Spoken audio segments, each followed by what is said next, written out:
This is one of the best posts on anxiety you're ever going to see, but not for the reasons the author thinks. And you do have to pay close attention to catch what's going on here.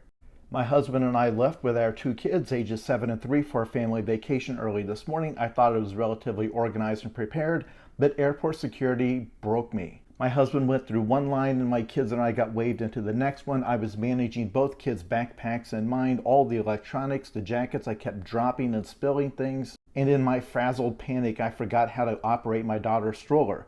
The TSA agents just stared blankly at me, and the one operating the scanner said, "Ma'am, you're going to have to figure this out." Everyone was staring. I was so humiliated, I broke down crying and couldn't move. My hands were shaking so bad I couldn't operate the lever to fold the stroller. Another mom ran up from further back in the line to help me. Once we got through security, I just sat in the terminal and cried hysterically. Now, there are two things to notice here. The first one may have jumped out at you right away, which is that in reality, nothing happened here. The TSA agents looked at her. Everyone else looked at her. So the crisis was entirely in her own mind. But the part that's more important and much easier to miss is that the entire root of her anxiety lies in how harshly she is judging everyone else. Her anxiety is rooted in the perception that everyone else there, everybody else in line, all of the staff, are just in a state of blind rage at her. When in reality, these are just people in line at security at an airport. Nobody is happy to be there, but it's an hours-long process, and anybody who has flown before knows what it looks like. It takes a while.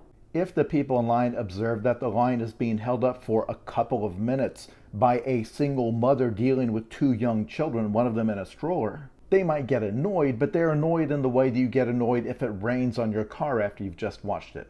And if there is anybody back here in a state of just frothing rage over this single mom having difficulty wrangling her two young children, then they are a deeply maladjusted individual. In other words, that level of anger shouldn't mean anything to you. That is an issue on their end, and I think most people understand this process takes time.